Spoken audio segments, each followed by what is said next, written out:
Cool.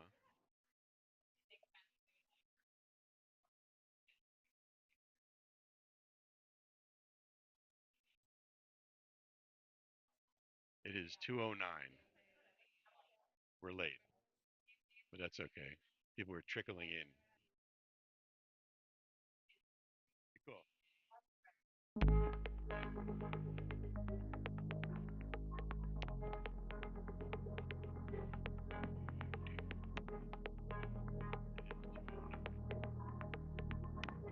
Is your arm pop up now? Yeah, I thought I saw it. Yeah, yeah, I saw it. I went down to Rock Hill last night, and I saw, I think, four.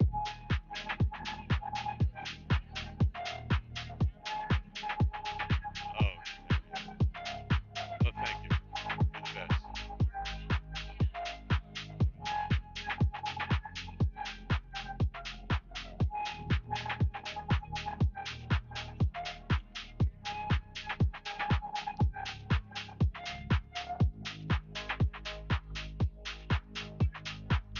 All right.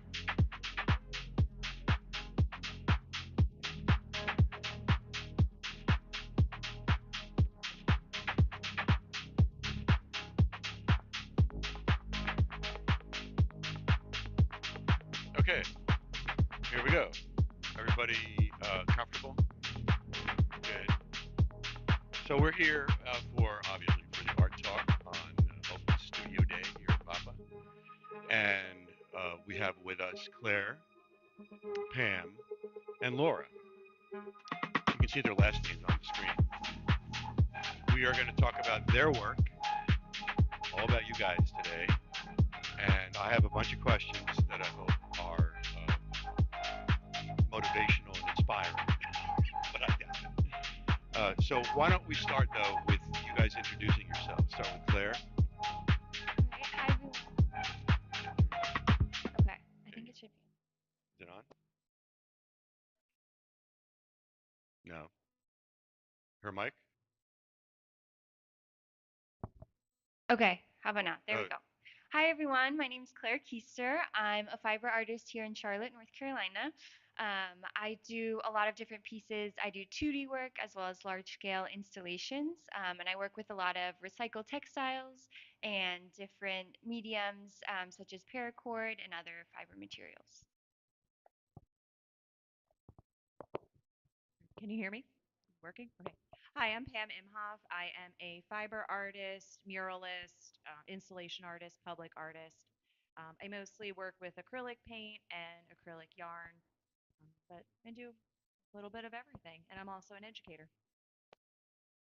And I'm Laura Sexton. I'm a full-time Spanish teacher by day, but I do a lot of different kinds of art things. I've been doing a lot of collage lately, but I'm here because of the Plarn obsession that I've developed, plastic yarn made from shopping bags. so you all have like these different sort of non-traditional ways of making fine art, not strictly painters. That's great. So first question, and we'll go like down the row here. Claire, how would you say your background affects your work and your process?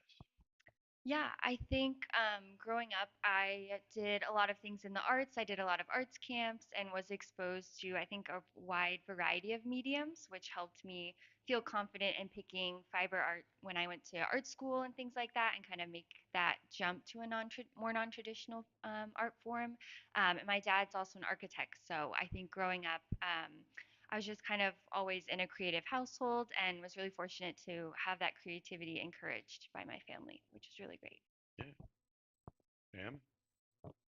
I originally went to school as a painter. I think I thought like I had to be an artist, so I had to paint, and I still paint. But I learned how to crochet when I was 20 years old. My roommate taught me on a rainy day. We went out and bought yarn, and I just was hooked. No pun intended.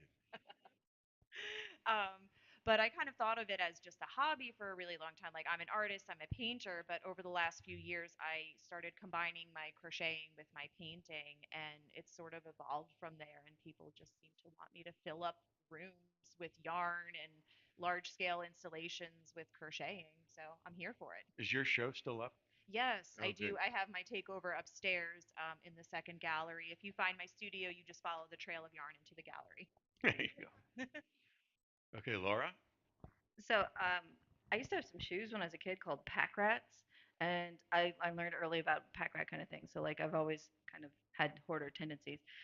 So, using like trash and shopping bags and not wanting to throw things away is just always been a part of me. And I learned to. My mom taught me to knit when I was like 8 years old, and I would like take it on the bus, and I would take it in class, and they would be like, "I guess she's still paying attention." And so, then I just kept going, and so that's what just like kind of I don't say it calmed me, but it kind of like grounded me, you know.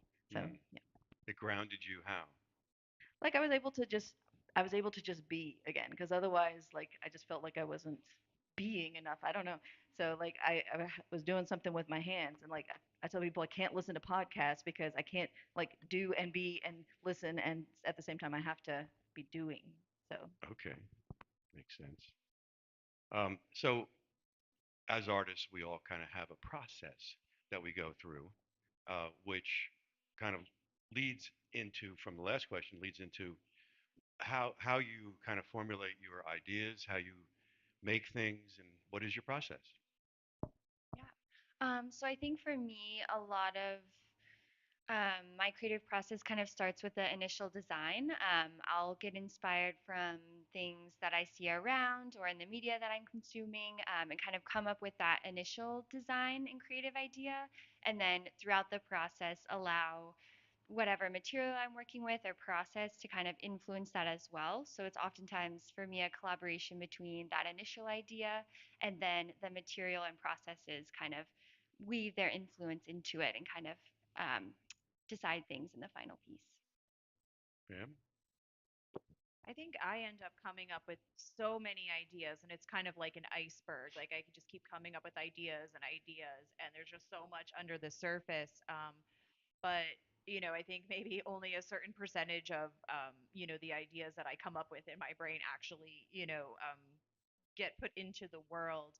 But I think a lot of my process lately has been kind of just letting some of those ideas go and letting certain ones fester and really determining which ones like I actually want to bring to life. And then if I kind of lose interest in something, I just kind of let that be. Maybe I go back to it, maybe I don't, and that's okay. But other times when I'm really into something, I can, really fill up that space or fill up that canvas or whatever I'm working on. So I think just allowing myself to jump around from idea to idea, it's kind of a strength, I guess.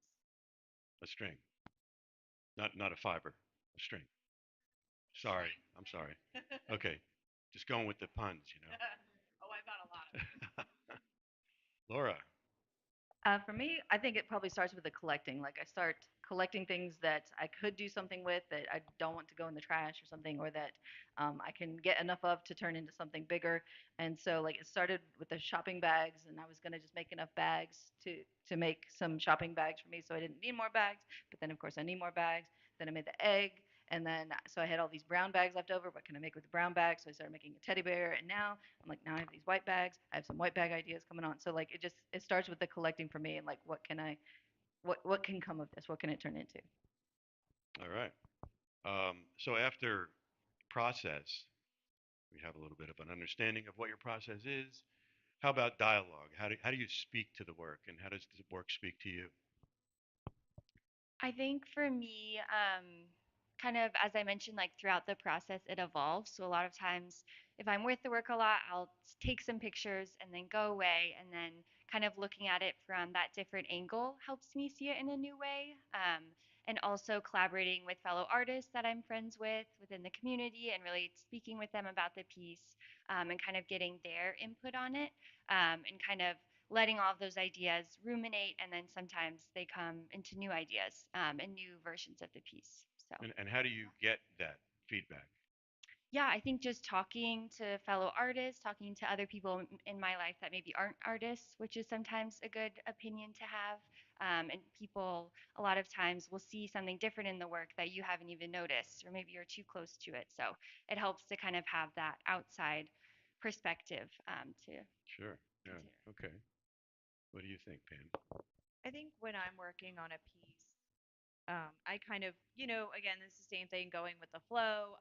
If I'm up for working on it for 6 hours in a row, I let myself do that, and then I hope that people remind me to like eat and drink water and be a Right. human too. But other times, I try to not push it if I feel like I'm sort of at like a standstill, like Claire was saying, it's good to like walk away.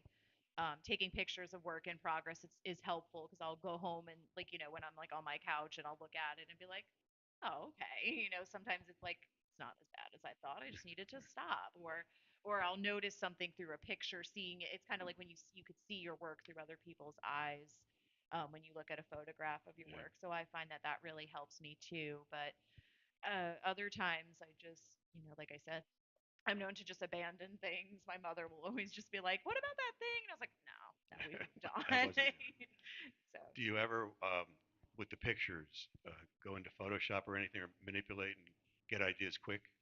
A little bit. I'm not too big on Photoshop, but sometimes it is fun to do that. I love looking at photographers that take pictures of my work too. I think that's always really interesting to see that perspective. Mm. I absolutely love that because I think, there's a lot of photographers that I know that will like capture my work in a way that I feel like I've never seen before. And I also love being in this building here at VAPA and talking to people. I just run into people all the time, like, what are you working on? And, like I'll go and see what other people are working on. I'm always bothering Kat and like, what you doing? um, and we love that we have different like tastes in yarn. So we, yeah, trade and collect. And so, yeah, it's great to have that inspiration and like that, motivation to being a part of a creative It's community. great to have VAPA It sure is. on your side. Yes. Laura? So I'm gonna second the photos. I don't do as much with the Plurn, the 3D type things I've been doing, but like with the 2D art, every time you look at the photo, you can see what you can do. And I don't Photoshop, but I'll like circle what I got to change tomorrow, and so that has been helpful with that ones. But more with the Plurn kind of thing, I want to third the walking away from it.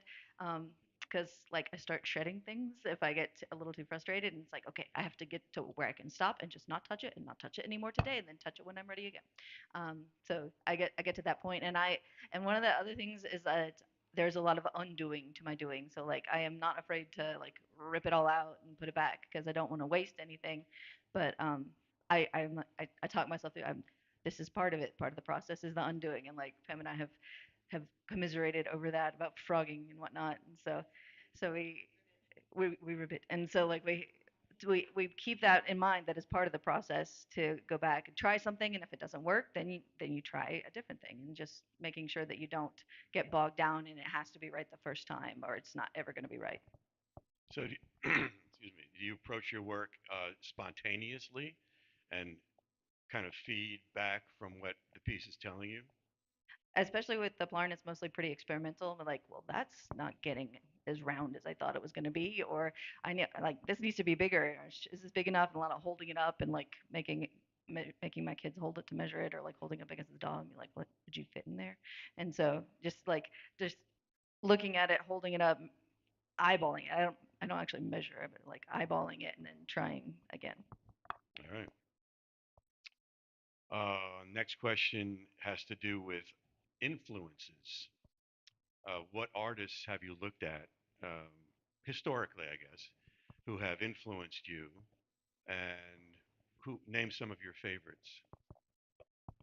Yeah, so I think just looking, going to art school and kind of learning the history of other fiber artists. So starting with a lot of weavers and people doing textiles definitely had a big impact on me.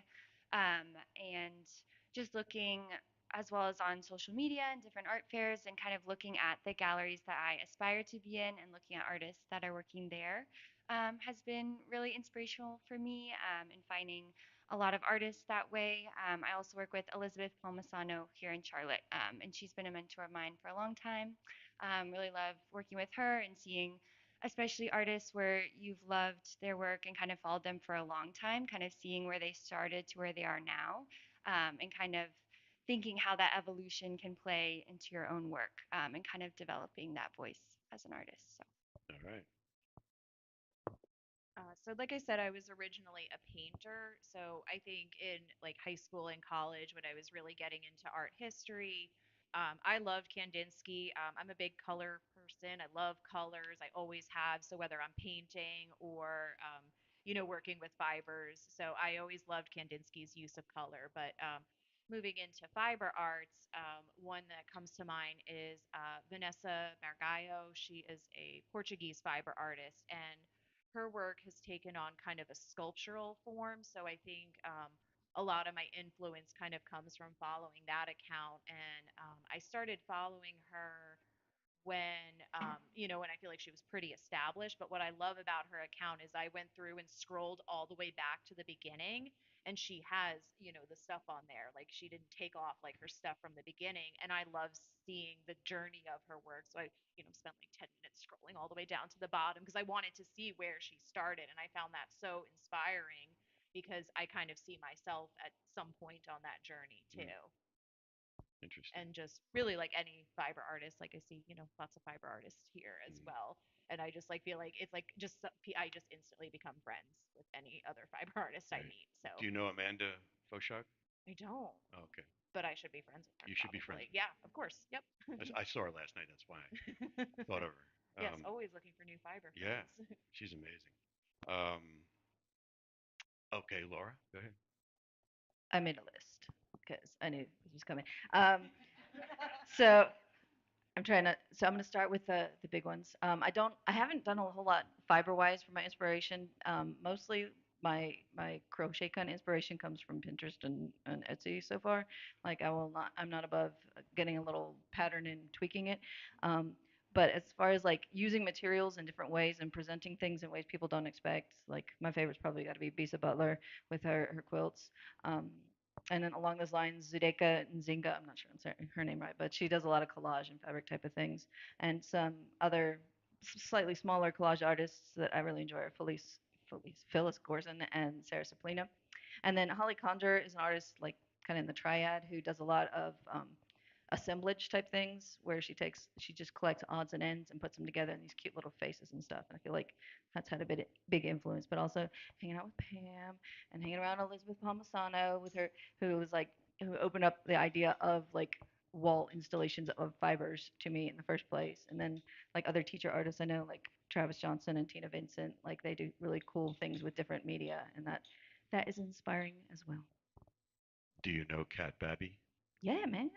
We're Blumenthal fellows together. Oh, right, Yeah, yeah. right.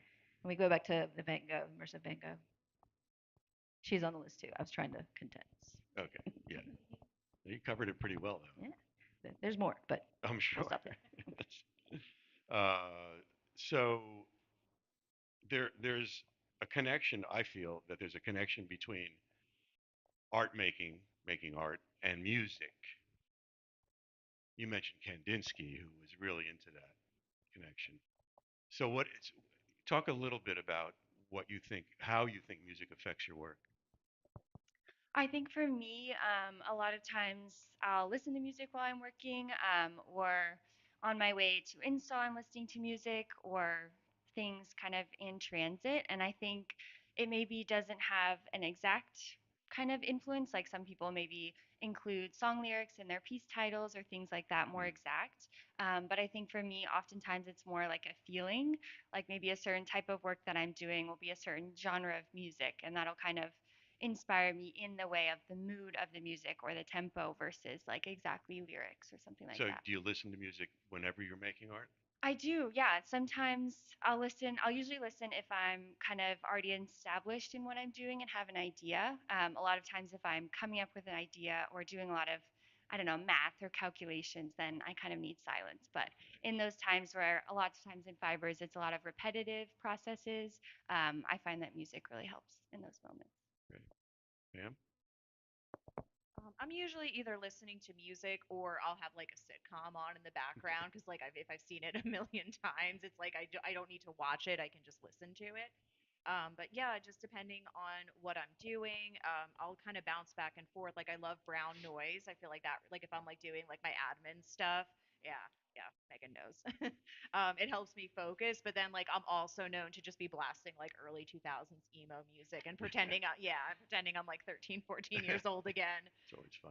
Yeah, it's always fun. But then like I also like show tunes if I'm going for like a dramatic kind of thing. So yeah, it just kind of depends on what I feel like listening to. But I think yeah, like Claire was saying, it's like certain like certain tasks like go with certain genres of music. Hmm. Yeah. I've gotten a particular genres. I think it all comes back to the flow type of thing. Whatever will keep me flowing in the moment, because, like all 43-year-old white ladies, that reggaeton is usually what I'm listening to. Th- it's that's the Spanish teacher, but like really half the time it's like the reggaeton or the Spanish pop, and half the time it's like stuff from like the 70s that my folks used to listen to, or like stuff from the 90s from when I was a child, and like bringing back the Boys to Men. It's just whatever I can like turn off and like just keep going along with, like what I can sing while moving my hands and just kind of being present there. But a lot of times it is also like I want to just sit on the couch next to somebody, and so if there's my daughter's into Sabrina the Teenage Witch lately, so like sometimes it's just whatever's on too. Okay. Well, as we all know, all artists approach things differently. Some sketch and make really planned out, planned out on paper, architect type stuff before they get into their work. So, and others, like myself, are completely spontaneous. And that's why I like talking about the dialogue and how the work speaks to you and stuff. So how do you approach your work that way? Yeah, so I think for me, whenever I start a new project, oftentimes I'll start by kind of like writing a list. So I'll like write down all my ideas and kind of those will evolve as I work down the page. And usually by the time I stop, I've kind of filled up the page and gotten to where I need to be. And I think that's definitely increased as I've moved more into public art and large scale installations. Those take a little more planning. So, kind of incorporating the two, but also, as I mentioned earlier, kind of leaving space for the project to evolve as I work. So, I try not to plan everything out too tightly at the beginning. But I definitely do like to have a good kind of idea of where I'm going and mental picture of the finished piece before I get started. Yeah. I like to have a good framework, meaning, so I've got some kind of plan, and there's a frame in place, but all of the details, the fine thread details can fall into place towards the end. So I like to do like kind of a brain dump, like a list of like what's in my brain, and then organize those thoughts. And maybe I do a sketch, but I remember I had a painting professor in college who said that I can draw better with a paintbrush than I can with a pencil. Mhm. And I feel like him saying that kind of like, oh yeah, I can draw better with a paintbrush than a pencil. So I tend to not like to, sketch like with a pencil as much. I do it because I have to. I think, when you're applying for, these bigger installations, you do need to show that you have a plan. So oftentimes I feel like I will plan so other people, I can communicate with other people what my plan is. But I don't necessarily like to 100 have all of the pieces. Like I said, a framework is Right. You kind of give the way. yourself some wiggle room in there. Yes, yes, absolutely. Yeah. Okay. Yeah. Laura? Uh, like I am all wiggle room. That's pretty much all it is. Like you'd think of an artist would be visual, and so like I cannot visualize things in my head. I just have to do them, and then I can see them. I can't see them until they exist. So like I I was kind of shocked that I got to do the big teddy bear out of Plarn, because like I just kind of like did a little quick doodle with my finger and on the digital app, and then I was like, okay, it's gonna be a big teddy bear, and they're like, okay, cool, and I'm like, all right, yeah. So I ran with it, and if and like I thought it was gonna be 6 feet tall, and like my husband, and it is 6 feet tall with a platform, but like my husband's like. He was helping me put together the platform. He's like, I need schematics. I'm like, I don't schematic, Charlie. Like, I don't do that. So like, you're just gonna have to do what I tell you. And like, I'll have to like set it up, and then you can drill, because like I don't know, I can't visual it until it is existing. So I don't know. Well, a follow up. You mentioned the teddy bear, and there may be people out there who don't know what that's all about. Can you talk about that? So I collected, I want to say like 5,000 shopping bags over the summer, and Megan's got a little tiny bear there.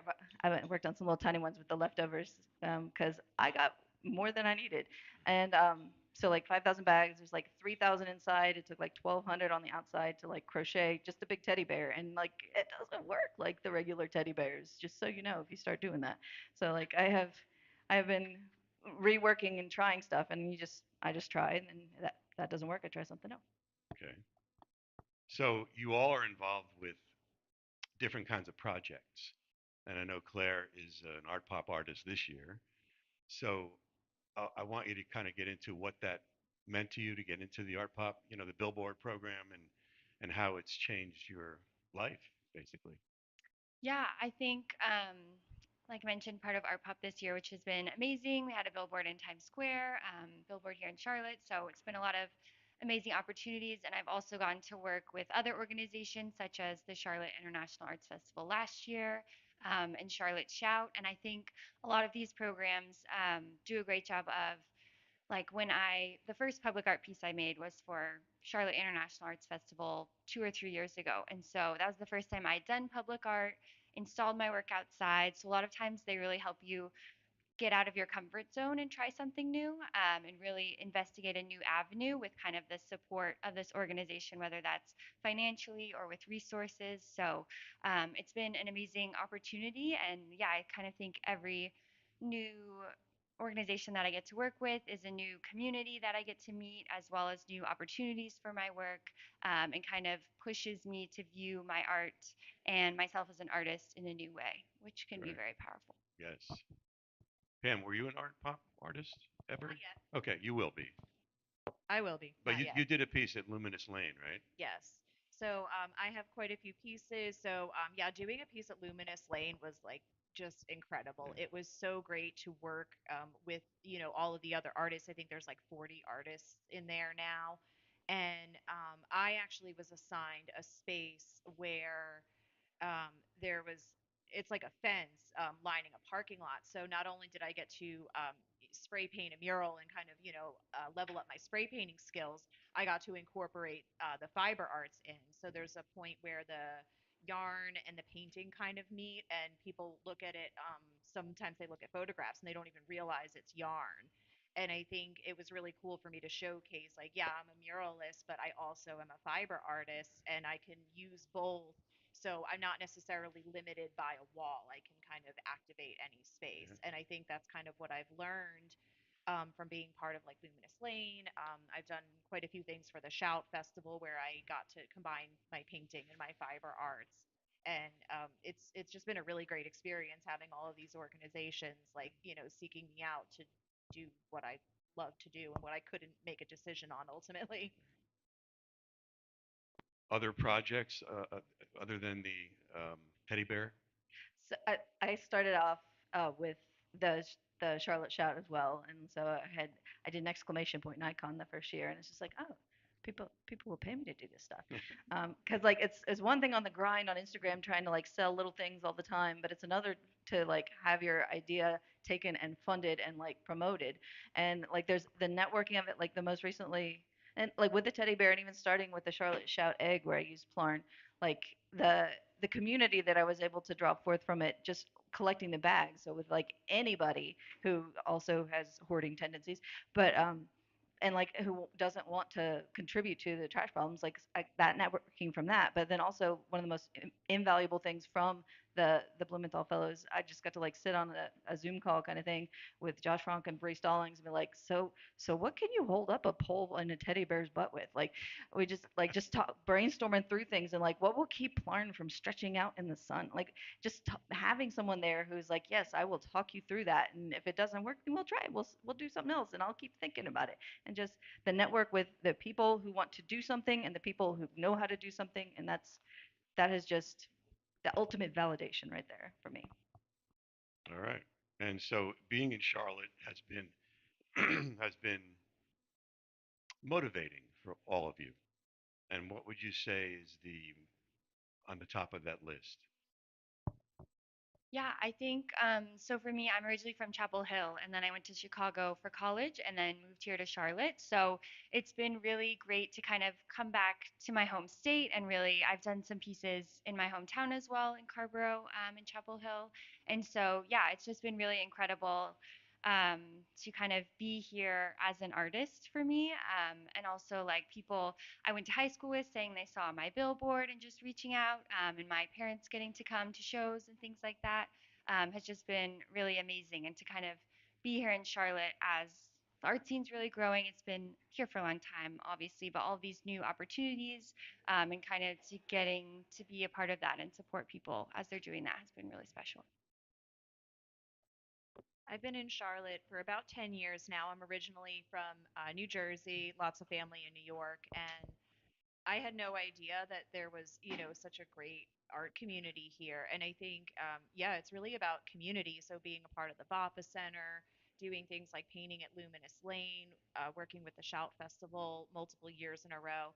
I think my favorite part is that, like, I kind of feel like over the last few years, I've really found my people and just people that understand me and my brain and just what I'm trying to do. And I love that there's like a lot of people cheering me on, but I'm also cheering everybody else on too. And it's just a great supportive community. And it's just been wonderful being a part of it. Good to hear. I wanted to comment on the active support because it's not just like people will buy stuff from you. It's not just people will refer you to someone who's looking for a mural. It's like there are active opportunities created like in multiple junctures throughout the year, every year, like between the Art Pop, the Charlotte Shout, the International Arts Festival, and just all kinds of things in between for people to bust out and to like realize their artistic potential. And it's just really inspiring to be with people who are encouraging that, people who have been encouraged in that way, and it just makes makes me feel like growing.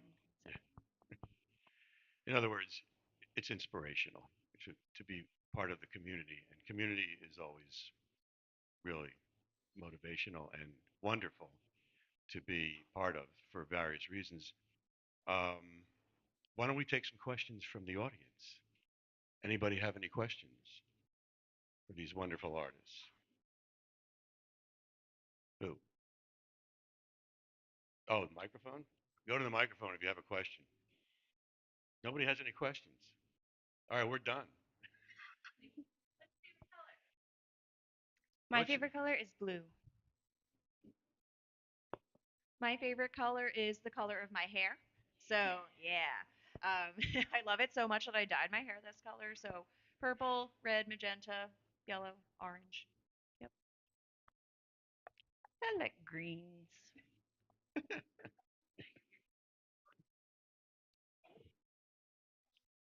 well? How does color shape your work? Let's ask a Um, more broad question. my favorite color to paint with is yellow. Okay. But I like all of the bright colors. Um, but I think my favorite color I tend to like to wear like darker colors, and then I'll do like a crochet accessory to Mm, brighten it up. So yeah, it depends. Like favorite color to wear, favorite color to paint with, favorite colors in general. Those are all different answers. right. Yeah. You use a lot of color. Yes, like I said, my favorite color is blue, and I use that a lot in my work. But I find that sometimes it's a crutch. Maybe it's easy to go to blue. That's a color that I know. So oftentimes I'll try and push myself out of my comfort zone to do a different color, even if that may not seem like a big push. Working with a new color can be kind of stressful or just in more challenges. So I use color oftentimes as a way to push my work and feel like I'm moving it forward. So. Another question just came to me, um, and I just forgot what. No, uh, you all have outside jobs, I think, and I think I heard you talking about teaching. Can you, Laura? We'll start with you this time. Can you talk about your other experiences outside your practice, your art practice? I am so tired every day. Like I come home and like I look forward to the summer when I can like devote more energy and get up whenever I want to do to create and make stuff. But like, oh man, the kids, I say they're adorable, but they're teenagers. But like they are fun and I like what I do, but I have no energy to art when I get home. And then I have another teenager and an almost teenager at home, and so I have even less. So like, it's it competes. It competes with the art, but also like after a whole day of having teenagers I can't control, and then having two more teenagers I can't control, and husband I can't control. Like coming home, I can I can control the plarn and I can control the paint. So like I have this one little space carved out in the world that I get to say what happens and they're gonna do it. So I think we talk a lot about, work-life balance, but I've kind of been exploring over the last year a work-life art balance. So I was a public educator. I was an elementary art teacher for 10 years, and I just kind of decided, you know what? Not anymore. So I went into being a full-time artist for a little while, and I've kind of learned what that's like. And oftentimes, I find that with my budget when I was teaching full-time is very different than when I was a full-time artist. I blew through my budget a lot quicker Mhm. because I didn't have the teaching income. But I'm happier right now after leaving public education for now. Maybe I will go back to it. I still teach in other capacities, so I identify more as a teaching artist. But right now, I am a customer service rep for an education company. So I kind of hang out at home and wait for calls from teachers that need their credentials, and I crochet in between calls. So, a call will interrupt me occasionally, but yeah, I'm just trying to figure out that work life art balance. Yeah. And that'll be ending in October, so I'm going back Yeah. to being a full-time artist temporarily, but I think yeah, it's been fluctuating for the last year, so it's been an adventure. I bet. Claire. Yeah, so for me, in addition to my art practice, I work as a teaching artist with Studio 345, which is an arts nonprofit here in Charlotte. And then I also work as a studio coordinator part time for Elizabeth Palmasano, another artist here in Charlotte. Great. All right. Oh, question. You were over there a minute ago. Yeah, I moved. Can you go to the mic so people outside can hear you? I mean, not outside, on Can you hear me? stream. Yeah. Okay. Um, so all of your projects, um, current and past, seem very exciting. Um, can you describe your next ideal project? If you were to get a grant or an opportunity, what would that look like, and what would you do?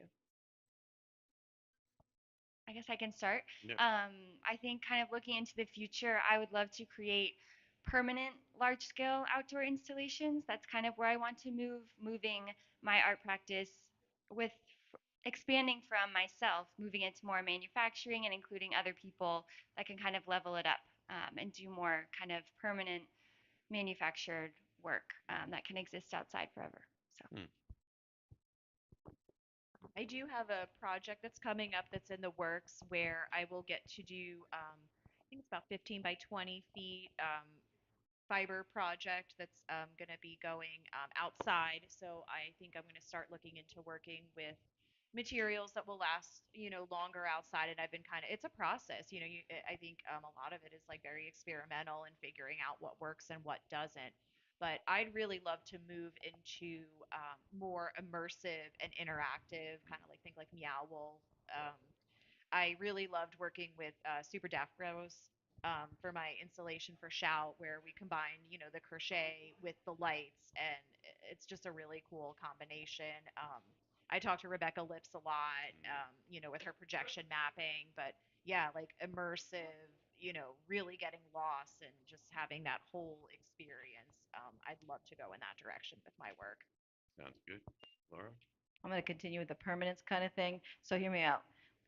Food Lion bags with basketry to make a crane. So like not like a moving crane, but like I want to have like a permanent installation made with the plarn because if the plastic's going to last forever, then I want it to do something. But I wanted to also like get some stuff out of the water to like create something that's supposed to be in the water. And I'm working on a wing right now, and it's making me mad, and that's what I almost tore up yesterday.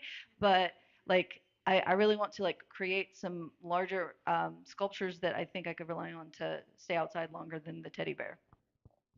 Okay. Any other questions? Can you go to the mic, please? You can raise that up if you want.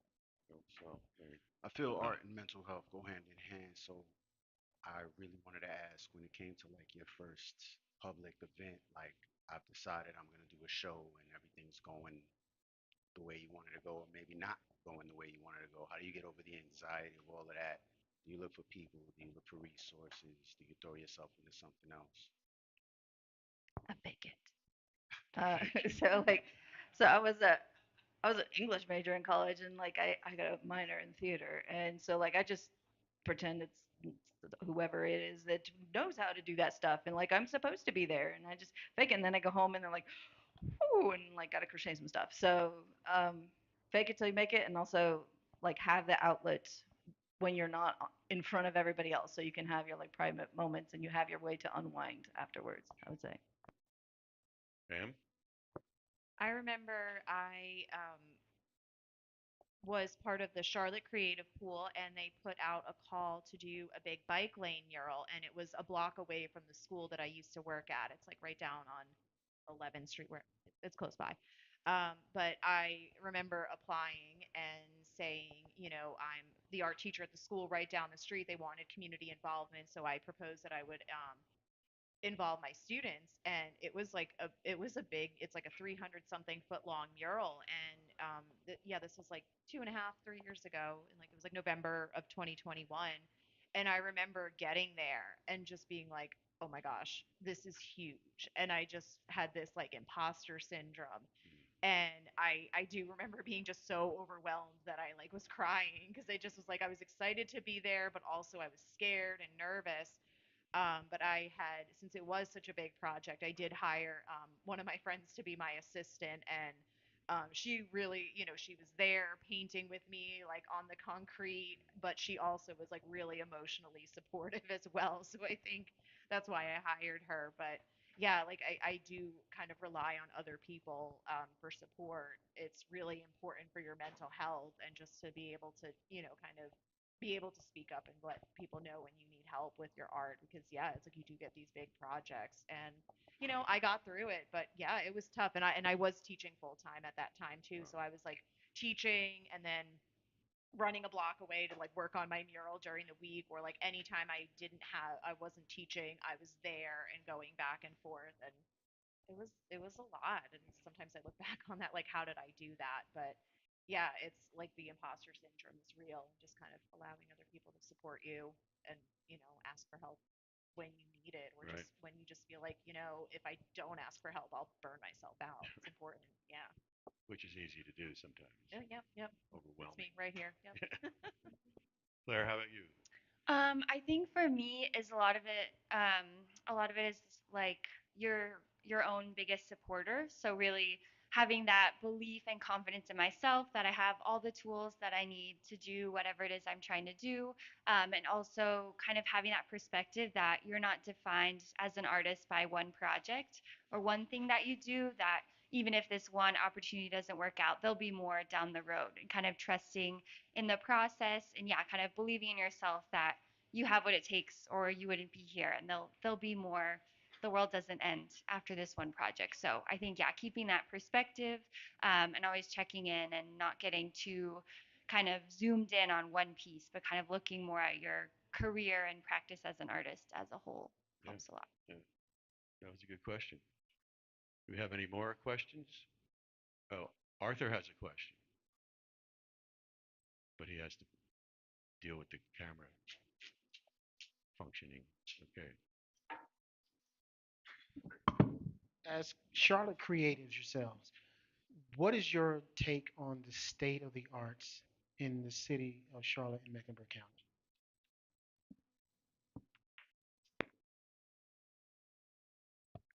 I live in Gaston County, so y'all are doing pretty good from where I'm Yep. sitting. Um, I I feel like a lot of the projects that have been keeping our talent pool fresh and exciting are kind of endangered lately.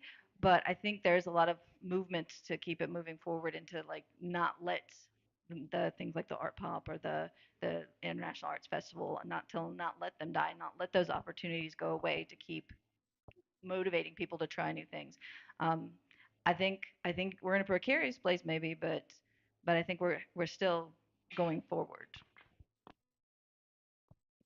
I feel the same way. I think there's a lot of really great things going on, but I think people don't know about it.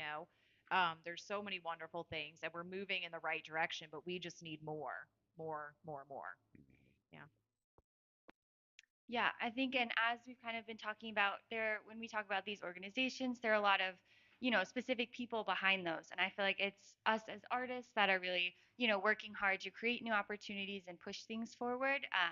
I think getting to the point where kind of like more city and government can kind of come together with that and kind of everyone work together.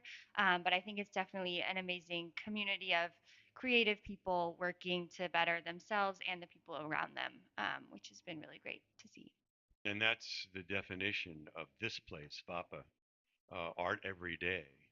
And there's always somebody here making art, and there's always somebody here who is supporting that making of art. And um, it's there's nothing like it, you know, and it just gets you going. And really, I have to give a lot of credit to the staff here at Vapa. Are they here? Courtney and Derek. Derek is here in the back. Yeah, Derek set this all up by himself, basically. I didn't help him. But and of course Joanne and Arthur, what a team, what a team, and all of the artists, all of the programs, all of the different kinds of levels of creativity in this place, incredible, right? We're having even as I speak, we're having a photo shoot over here that AJ and Jeff set up. So it's just an incredible place. Having open studios like today for people to come and enjoy the artist's work and visit and talk art. Um, good thing. Good things are happening. So if there are no more questions, I don't think there are. Oh, Joanne has a question. You in the back there.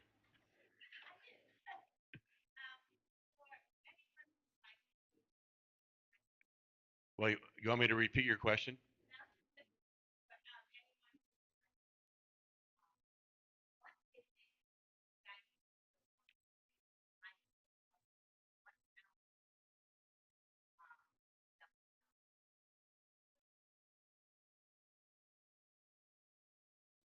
What question? What question? What would you think would be things that would be that are missing in Charlotte that would help you and inspire you and motivate you to keep going with your work? What do we need? I think it's not specifically for me, but we need more affordable spaces. I know, joining here 2 years ago was life changing for me. I remember telling Joanne like 3 days in, like, I'm gonna cry when I have to leave, and she's like, like, so I ended up, finding my way here and staying. But yeah, I think creatives need space to grow, and I think to let their practice evolve. So I'm very happy with my space here, but I know it's a difficult journey for a lot of creatives to get It space. is. So more. Yeah, more There's a space, theme here. more affordable. Claire, what do you think? I think something that I think would help myself and a lot of other artists. I know a lot of art events that I go to, it's a lot of other artists there, which is really great. But I think reaching more out into the general public of Charlotte, as far as like expanding the collector base and people that are really interested in collecting local art for their homes and businesses, I think that's something that's definitely very beneficial in the long run to us and other artists that are going to be here later. So that's what I would encourage. Yeah, Laura, anything to add? Outreach to Gaston County. Outreach to Gatling County. We just Yeah, we need a little leg up maybe. And I know that like I can't be a papa because I'm in Gastonia, but like just we're working on building stuff beyond Mecklenburg, and there's limited opportunities, I would say. okay. All right. Did that answer your question, Joanne?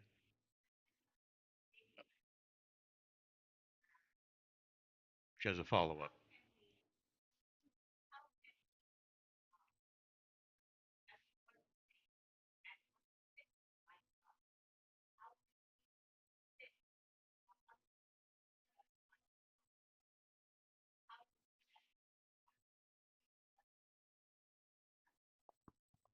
Actually, I think I have started to see some. I haven't been involved in the events a lot yet, but like Charlotte Street Art Collab has been doing some stuff in Gastonia, and they've been having events where they invite like local artists from Gaston County and youth and whatnot to participate in like active things to do. And so like if we had more events with more engagement, like they make us do with the classroom, then we could do more things and maybe even partnerships with like satellite kind of organizations because I'm in Arts on the Greenway in Mount Holly and we're pretty small, we're pretty out there, but like if we could have a big brother in Charlotte, that would be awesome. Hmm. And the you mentioned events, and I think there's a ton of events. So the question is, how do you find out about these events? Is social media helping that, you think? I know from Instagram. That's basically occasionally Facebook, but Instagram is where I get most of my art news. Yeah. So I would do a lot of that, but I don't know what normal people do to get word out about events. So Well, there are no normal people if you're talking about artists, right? right, but like, but if we're gonna pull in the collectors and stuff, Oh yeah, yeah. presumably some of them are Okay, normal. they're the normal people, I guess. And well, that leads to another question, like how do you think that the selling, the commercial end of your art making is going, and how do you get the word out to people who maybe would be interested in buying your work? I think for me that comes through a lot with the different partnerships, different galleries working with artists and things like that, where they are really kind of experts in the kind of commercial side and selling work. I personally don't do much of that myself, just because I found it a little difficult. So that's kind of why the public art and kind of larger funded projects has kind of been where I've been going. But I know a lot of that, yeah, kind of other artists that I know seeing more kind of commercial success through two-dimensional works is through maybe those other organizations, art sales and shows and things like that. But I think it's definitely a skill you have to learn that's evolving. So I think I feel more comfortable in or just more passionate about public art than I do about, more private and collecting stuff. But I do feel like, I think I feel like I've had more success with, larger scale, public stuff and installations. But I think, doing that, I hope will lead to that connection. But yeah, my passion is public art. I want the world to see art. I want that little kid walking down the street to like see my work and be like, "Oh, I can do that too." Or just any person just brighten their day. Just to stop and Mm, look at the art. So that's kind of where my passion lies. So I have not been focusing as much on, that side as right. of now. But Okay. I hope that, it's kind of like that, like, okay, by being authentic and going down the path I want to go down that I feel resonates with me most, Mm, I think, hopefully the connections will be made right. eventually. But yeah, I'm happy as a public artist. Good. I'm gonna come back to the events kind of thing, the engaging events, because like the most commercial success I had was when we had Immersive Van Gogh here, and that has not been replicated at all since. But I think there's a lot of potential, especially if you have things like they started to try and do it with Charlotte Shout, having a vendors market with that. But you really have to have the engaging activities to go with the Buy My Stuff Please, and we have to find a way to combine those and to get the community actively involved so that they're investing in the art in more ways than one at the same time because they are not necessarily going to think about going out and seeking out the art, but seeking out ways to engage, seeking out ways to entertain the kids, seeking out ways to relax or expand themselves. I mean, that's a real need out there. Yeah, definitely. From the educational point of view, right out into the community point of view, right? Any other questions? One last one, and we gotta wrap up. Where can we find you next? What's the next thing for you? I was going to say that. I was going to ask that question. Thank you, Mike. Thank you. Okay, my bear is Lulu Bell, and the exhibit is or the name is this love because of it's a big loving bear. You think a teddy bear gives you a big hug, but all it's made of bags. So you're gonna go find her on the green next week as part of the Charlotte International Arts Festival. All right. Yeah.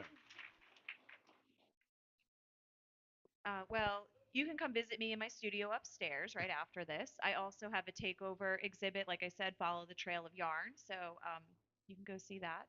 I'll also be at the Teo Outdoor Gallery opening next Saturday. I have a spray paint piece, and I'm hoping to have a crochet piece installed as well. We will What see. time But does that?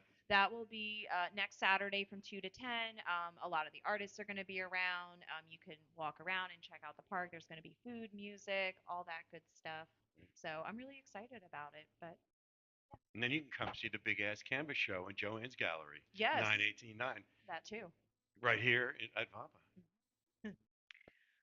For me, coming up, starting in 2 weeks, I'm beginning my residency at the McColl Center. So I'll be just down the Ooh, street nice. there, which I'm really excited about. And then, in addition to that, also opening in 2 weeks, I'm curating a printmaking exhibition at Hodges Taylor.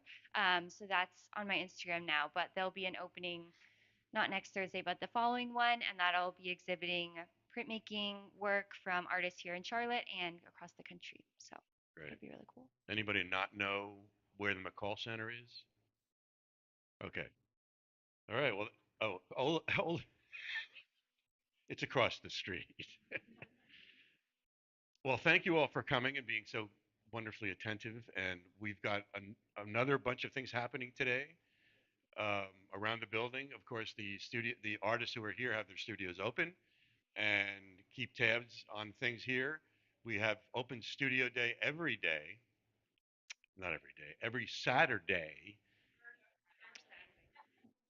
every first Saturday of the month. But you can come by every day because there are artists here and there's stuff going on and art every day because here at Vapa Center, art is a verb. Uh, Chantal Kennedy is over there doing a mural, and Molly Parchika is over here doing a mural. We're going to have a painting competition up on stage later today, and right after this, we have. Can people go get their picture taken? It's a photo shoot competition happening over here. I'd like to get my picture taken. With, of course, with AJ. Where's AJ? Is he over there? Okay. AJ's. Oh, and Jeff Cavada. And Jeff also has a show out here. If you want to go out this door and make a left, Jeff has a really nice show of his work happening. Anything else I should talk about? I think we covered it. Okay, gotta go. Gotta go. It's that Bye. time. Thank you, everyone. Thank you. Thank you.